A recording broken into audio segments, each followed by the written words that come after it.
You're listening to The Spin-Off, an academic analytical look at elections and politics in the USA. I'm your host, Hugh Evans. In this episode of the show, the August 7th special election in Ohio's 12th District. What can we expect to see? And what does it tell us about the changing political scene in Ohio?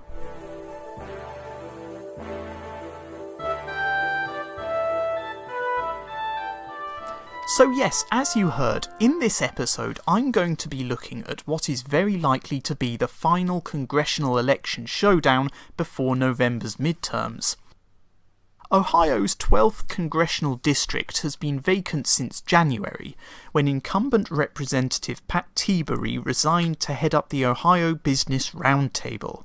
That means that a special election will be held in Ohio's 12th District on August 7th, just 3 months before November's midterm elections.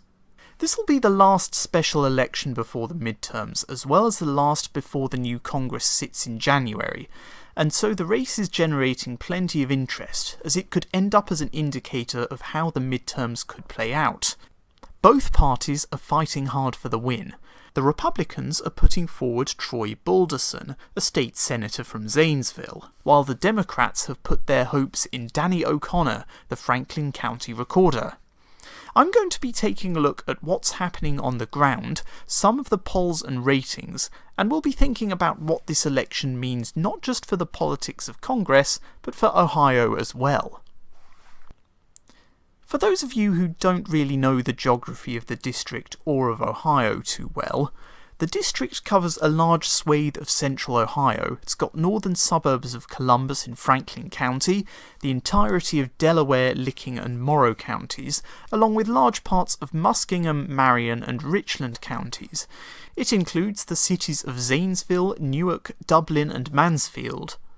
Almost in the centre of the district is the city of Westerville, home to Otterbein University, which I attended for a semester as an exchange student a few years back. Westerville is also the home of Ohio Governor John Kasich. The race has already gained a high profile due in part to what it could mean for the upcoming midterms. If the Democrats can win Ohio's 12th district, then it would give them hopes of winning in other competitive congressional districts, along with competitive Senate races and governor's mansions. But with just a handful of days to go until the special election, depending on when you're listening to this, what are the chances that the Democrats can flip the district on August 7th? Of course, it's perfectly possible that they do, especially considering that this is a special election during a time of deep unpopularity of the White House and Congress. A Gallup poll from the 1st to 11th of July reported a 77% disapproval rating compared to just 17% approval of how Congress is doing its job, a net approval of -60. Meanwhile, Donald Trump scores slightly better, with an average disapproval rating through July of 54%, giving him a net average approval rating of -12. So while plenty of voters may be keen for a change, the fact is Ohio's 12th Congressional District is a Republican district. Apart from a single 2-year Congress from 1981 to 1983, the district has been held by the Republicans since 1939, including between 1983 and 2001 by John Kasich himself. Throughout their combined 35 years representing the district, both Kasich and Tiberi often carried the district with over 60% of the vote. Also, according to the official 2016 primary results from the Ohio Secretary of State's office, as part of his statewide win in Ohio, Kasich carried the 12th district in the Republican primary with 56.7% of the vote, compared to 24% for Donald Trump and 14% for Ted Cruz. However, while this area of central Ohio covered by the 12th district is Republican country, it's not Trump country, just Republican country. The voter base which pushed Donald Trump to victory across the Midwest in 2016, the white working class, the blue-collar industry and Rust Belt workers, is not present so much in central Ohio.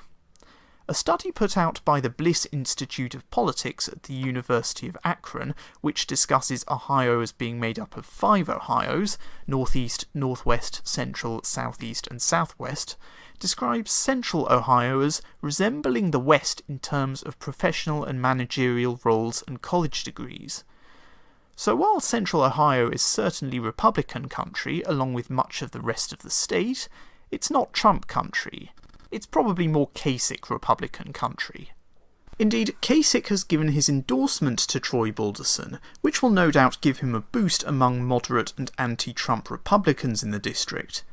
However, Balderson describes himself as a strong supporter of President Trump's administration, and has received not only the president's endorsement, but also a number of supportive tweets from Donald Trump's official account.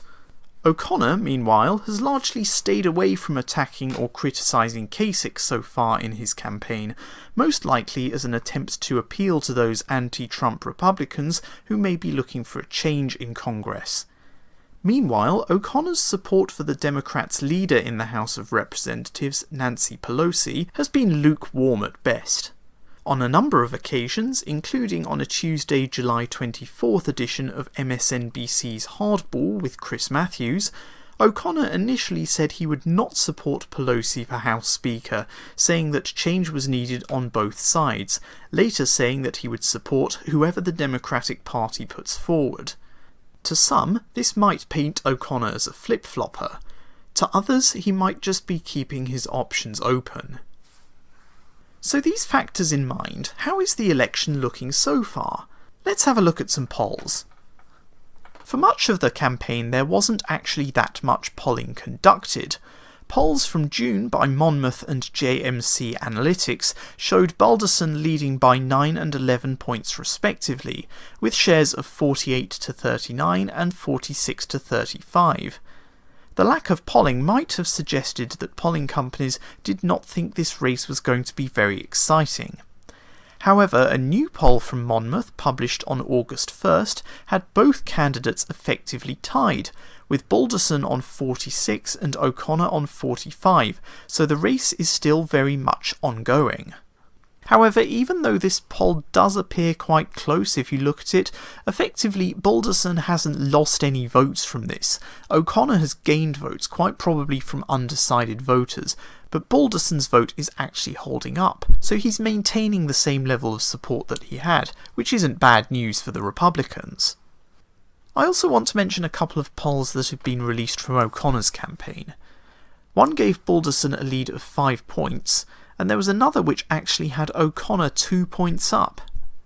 These polls were conducted on behalf of O'Connor's campaign by GPA Strategies, and some Democrats might see this as a sign of a turning tide a few days to go before the election.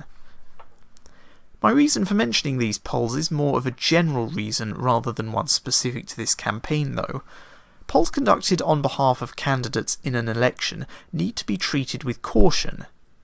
These internal polls can often differ from non-partisan polls due to factors such as their sample size, sample range and how they weight undecided voters, for example. Also, without seeing the questions that those polled were asked, we don't know what prompts, if any, they were given when answering questions. While internal polls are no doubt useful to the candidates, so as to inform them about where their supporters are and what level of support they might have, commentators need to take the findings with a pinch of salt. Many polling companies and ratings agencies don't actually rate polls that are conducted by candidates' campaigns. In many ways, an internal poll is a lot like a campaign's canvassing data. It's information that you've collected from speaking to voters directly, but it's just not as reliable as a regular poll. In any case, the ratings that have been given to this rate are competitive across the board. Were Tilbury still standing in November, this seat would likely be more safely Republican going into the midterms. However, CNN Politics, Sabato's Crystal Ball and the Cook Political Report all rate the race as a toss-up, while Real Clear Politics and Inside Elections put it as either tilt or lean Republican, so the consensus is that the election is still all to play for, and this latest Monmouth poll shows us exactly that. Also, Kyle Kondik, managing editor of Sabato's Crystal Ball and author of The Bellwether, Why Ohio Picks the President, has given some reasons for the toss-up rating.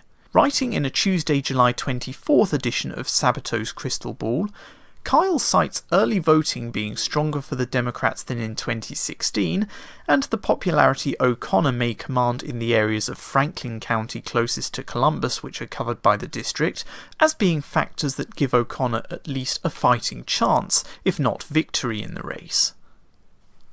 Taking into consideration these areas of Franklin County, and thinking back to what we were talking about earlier about the characteristics of Central Ohio, it's not difficult to see why they might throw O'Connor a bit of a chance.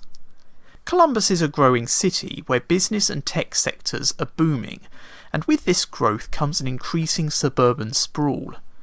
To be anecdotal for a moment, I'm usually in the Westerville area once or twice a year, and every time I visit there are always new construction projects, shopping malls, housing developments, commercial buildings, roads and so on. As these suburbs push outwards, the dynamic of Central Ohio changes. This all forms part of a larger discussion about political change in Ohio and the Midwest. While Ohio as a state is becoming more Republican, the Democratic vote is concentrating in growing urban and suburban areas, such as in Columbus and Franklin County. One only needs to look at a map of the 2016 presidential election results in Ohio to see how much the urban-rural divide is changing the political map of the state. This is something that's been repeated across not just the Midwest, but much of the US itself. Understanding the political change that's taken and is indeed taking place in Ohio is key to understanding why the race is so competitive. Whilst Delaware County is still strongly Republican, crunching election data available from the Office of the Ohio Secretary of State tells us that the county has seen an average swing of 2.4 points to the Democrats in every presidential election cycle since 2000. The swing in Franklin County has been slightly larger towards the Democrats at 3.1%. Whilst the remaining areas of Ohio's 12th District have seen swings towards the Republicans over the same period of time, we can see how the growth of Columbus's urban area northwards into Delaware County can affect the political dynamic of the district. There's not enough time in this podcast to discuss the issue of political change in Ohio in too much detail. A more in-depth academic study into this political and regional change is something I hope to lend myself to in the future. But back to the special election for now. So what do I think will actually happen on August 7th? While the reasoning behind the various ratings agencies' decisions to move the district to a toss-up is fairly clear, I still think that Ohio's 12th District will stay with the Republicans. Despite our discussion about political change in Ohio, from looking at what polling there is as well as previous election results and the characteristics of the district, I don't think the political change that we've seen in the district is enough to tip the balance in favour of the Democrats, either in this special election or November. Now that's not to say it won't happen, as no election outcome is ever guaranteed. Plus I've been wrong with plenty of the calls that I've made in the past. But of all the highly marginal, hotly contested races we've got to look forward to between now and November, I don't think Ohio's 12th District is particularly near the top of that list, despite the fact it's a special election ahead of a midterm during the administration of an unpopular president. Even if the Democrats do manage to flip the district next week, it could well just flip back to the Republicans again in November. I've just got one final comment I'd like to make about special elections. It's important to remember that a lot of different factors come into play during a special election that you might not see in a regular election. In the UK during parliamentary and local government by-elections, many voters use the election as a chance to cast a protest vote against the government or party leadership, as a response to a local or national issue, or just to express dissatisfaction with the whole system. It could well be the same factors come into play in this special election. Even if Republicans vote for O'Connor to protest Trump and his administration, there's no guarantee that they will continue to back him in November. So while special elections can be both interesting and exciting, one cannot always use them as reliable indicators for what might happen in future elections. In any case, if the Democrats win on August 7th, there will be questions as to what other damage they could do to the Republicans in November. If the Republicans win, they will win some room to breathe. For now.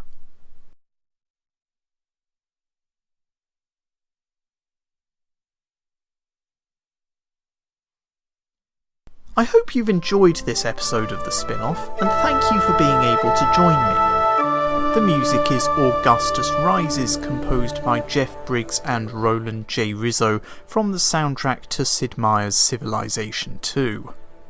If you've enjoyed the series so far, then please do consider supporting me on Patreon. Any support you can give me will help the podcast and my blog to grow. Become a patron at patreon.com/HughCHEvans, or follow the link in the description on iTunes.